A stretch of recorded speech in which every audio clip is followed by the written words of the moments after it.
Welcome back mga kaaldab. Ito na naman po ang inyong lingkod, si Mr. Destiny. At magbibigay po tayo ng pinakamainit na update po ngayon sa social media mga kaaldab. Nakakatuwa lang po itong mga bali-balita ngayon na talaga naman pong pinagpepiestahan sa social media.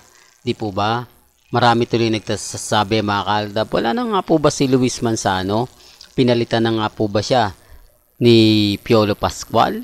Mga katanungang mapapaisip po kayo, di po ba? At tuloy na nga po ba ang bibo sa pagsasama kina Alden Richards, Maine Mendoza at Ann Curtis? Marami pong kwento ngayon ng hindi na masyado na pag-uusapan. Di po ba pati yung pag-uwi ni Alden sa Pilipinas dahil nga po sa issue ng cut din. Di po ba? Alam niyo sa totoo lang po mga kaaldab, wala na yung Katnel. Hindi ko nga po nakikitang nagtitrending ngayon eh. Ilang araw na rin po na hindi siya pinag-uusapan. Di po ba? Alam naman po natin na maraming pa rin fans ang Katnel. Di po ba hindi kaya nakapag-move on na ang mga fans ni Daniel Padilla at ni Catherine na talagang ine-expect na nila na wala na talaga silang aasahan. Wala na po talaga silang, kumbaga, alam nyo na mga kaaldab, sabi ko nga po sa inyo, simula nag-inampalo sa Instagram, marami talagang naging reaksyon. Di po ba talagang pinagpepe sa bagay mga kaaldab, gaya nga na sinabi natin, isang sikat si Alden Richards. Di po ba normal lang na siya po yung magiging topic, siya po yung laging pinag-uusapan. Tapos may pelikula pa po siyang out of order, kaya hindi po talaga to magre-react. Kaya nga po dun sa mga sinasabihan natin o yung mga nagtatanong, di po ba, alam na alam naman po nila yung buong kwento. Alam na alam naman po nila ang buong istorya. Hindi lang po talaga nila matanggap na may mga point o may mga bagay-bagay po na mahirap nga po talagang ipaliwanag. Sabi ko nga po sa inyo dito po, sa channel ni Mr. Destiny, kung ano lang po yung latest na mga kaganapan sa Instagram, sa Twitter, sa Facebook, pupunta lang po kayo sa channel ni Mr. Destiny. At syempre, lahat naman po pinapaliwanag natin. Lahat naman po ng mga komento, pabor man o hindi, kailangan alam po ninyo. Sa dami po kasi ng issue na binabato ngayon, na sinasabi nga po daw na magkakaroon ng malaking pelikula pagsapit nga po raw ng Metro Manila Film Festival, pero marami pa pong mangyayari, di po ba? Kaya nga po hindi na natin yan gaanong ina-update, although sinasabi nila advanced nga po raw ngayon, dahil kung titignan nyo daw po yung mga project ni Alden, talagang isa na lang po talaga yung schedule niya, ang Metro Manila Film Festival na pelikula. Gaya ng sinabi ng iba, magtutuloy-tuloy daw po yan kasi naumpisa na ni Alden eh. Di po ba? Naumpisa na raw po niya. Kaya nga po ang tanong, kung sakasakali, syempre magkakalaban po sila ng pelikula ni Bossing Vic Soto at ni Alden Richards. Dahil ito nga rin po yung isa sa nabalitaan natin na gagawa nga po talaga ng pelikula si Bossing sa Metro Manila Film Festival dahil sobrang nami-miss niya na po ang paggawa ng pelikula. Yan ang kagandahan nyo dito sa channel ni Mr. Destiny. Di po ba updated na updated kayo?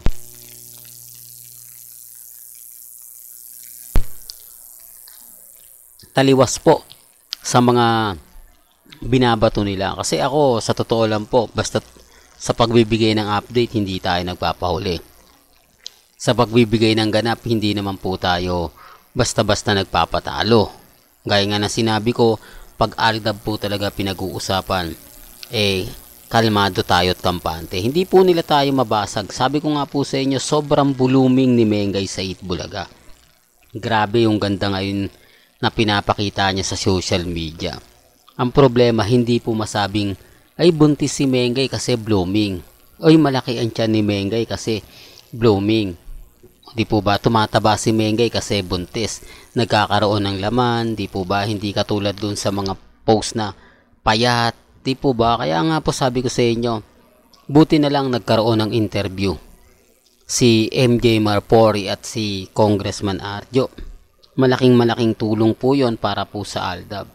Malaking masasabi natin na kumbaga yung epekto sa mga army kasi hindi sila makapag-post, hindi sila makapagbigay ng uy buntis si Mengay, di po ba? Wala na kasi nung September issue yan na kumalat, di po ba, pinagpiesta ng army, halos isampal nga po sa Aldab Nation, lalo na po sa akin, di po ba, na sinasabi niyang ano nang mangyayari sa channel mo Mr. Destiny once na ikasal mga anak na si Mengay, gaya ni Maha, di po ba?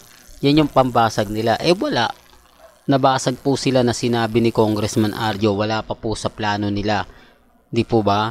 Tapos si Ibyang hindi naman nagsasalita. Walang imik. Hindi po katulad ng dati na napakatapang magsalita. Hindi, gusto ko dalawa agad yung apo nila. Gagawa agad sila ng apo para may kukunin ako kapag may shooting sila. Itatago ko. Bahala sila maghanap. Di po ba? Nasa na yung tapang. Hindi nga po siya na-interview ngayon ni Ogie Diaz. Dapat i-interviewin siya dahil nanalo nga po si Congressman Arjo. Dahil alam naman po dati mabigat ang kalaban niya, Crisologo, na wala pang tumatalo sa District 1 ng Quezon City. Maliban lang po si Congressman Arjo. Kaya nga po sabi ko sa inyo, wala talagang interview na nangyari. Never pong nagpa-interview to kahit po kay Christopher Min. Doon pa lang may mali na Tapos si Mengay, hindi rin po nila ma-interview. Di po ba? Pero gaya na sinabi ko, wala pong pilitan. Hindi po tayo namimilit.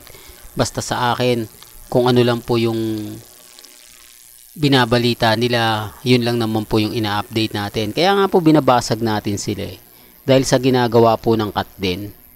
Di po ba? Halatang halata naman po na may hidden agenda sila. Halatang halata na gustong gusto rin naman po ito ni Catherine.